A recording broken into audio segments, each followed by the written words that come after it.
Hello everyone and welcome to this first part of our second topic area, enterprising nations. And in this session we're going to be exploring why enterprise matters, and in particular we're going to be focusing on employment. So this translates nicely into our first learning outcome for this topic.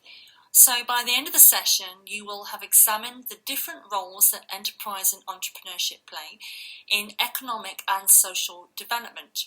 So we're going to understand, and you'll understand, why enterprise matters.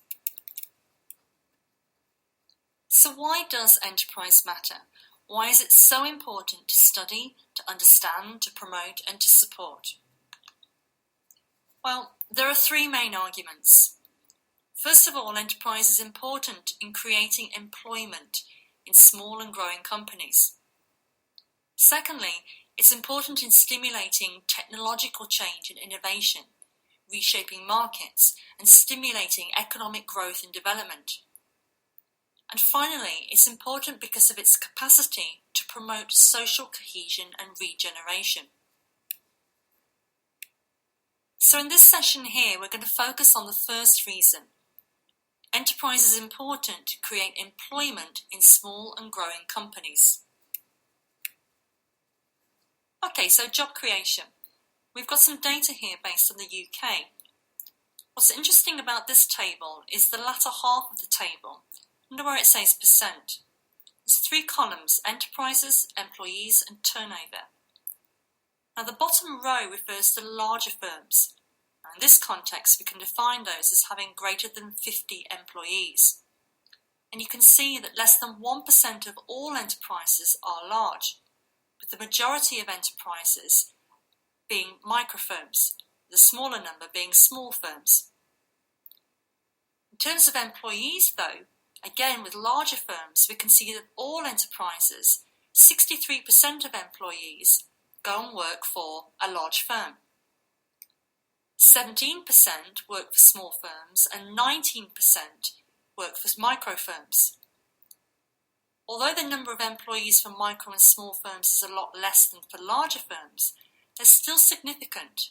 Around 37% of everybody who is employed in the UK works for a micro or a small firm, therefore making small enterprises really crucial for providing jobs. We also know that enterprise is crucial for growing companies. And I have a few examples for you here. So, first of all, Cisco Systems, the firm founded in 1984. But even in 1990, you can see at the graph in front of you, there's only a tiny amount of employees, just a handful. Fast forward to more recent times, though, and the firm employs more than, 60,000 people, and getting on towards 70,000. Similar story lies with Microsoft, founded in 1975. Even 11 years later, the firm is growing, but quite gradually, employing only a handful of people. But its trajectory over into recent times, again, they're heading towards 100,000 people being employed by the firm. Again, another similar story with Intel. In recent times now, again, more than 100,000 people are employed. And Walmart, take a look at how many employees they have, getting on towards 2.2 million people.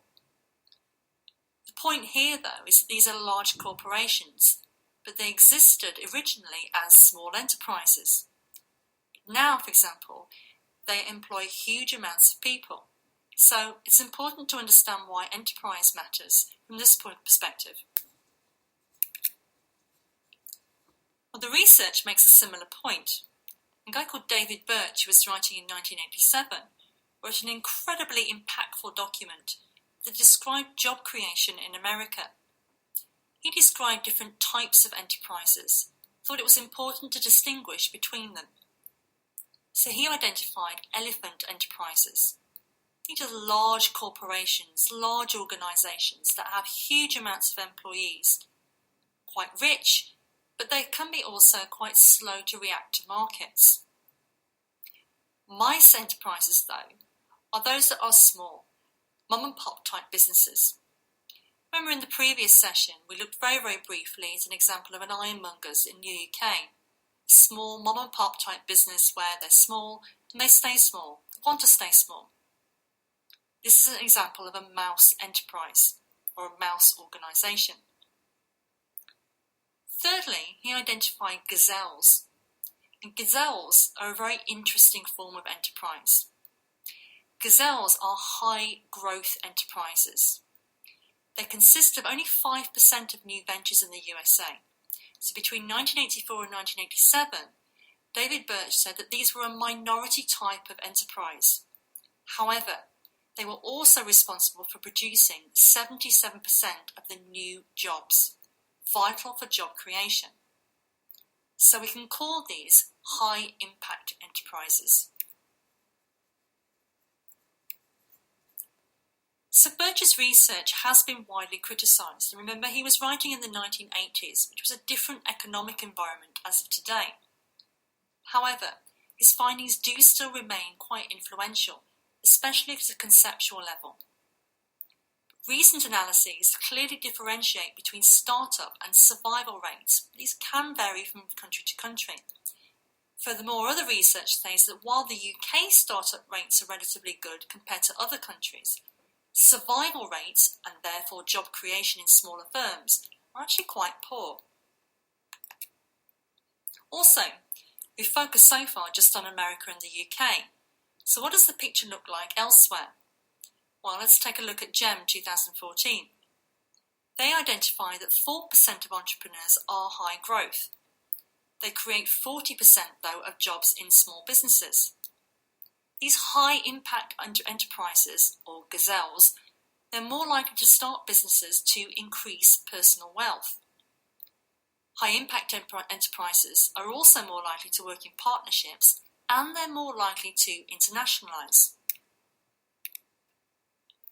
Now this is quite interesting from GEM 2014 as well. The graph in front of you can see describes job expectations for early stage entrepreneurs in 2014 by geographical regions. In other words, GEM asked entrepreneurs whether they expect to be employing people in the future. What's really interesting is the green and red areas of the graph. This is where entrepreneurs said that they expect to create between 5 and 20 jobs. So to conclude, we can say that a primary focus on entrepreneurs as potential employment generators is fairly misguided. It leads to a waste rather than an efficient use of the taxpayers' resources.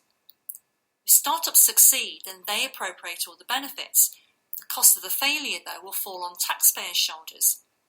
What we're trying to say here is that not all enterprises are crucial to understand.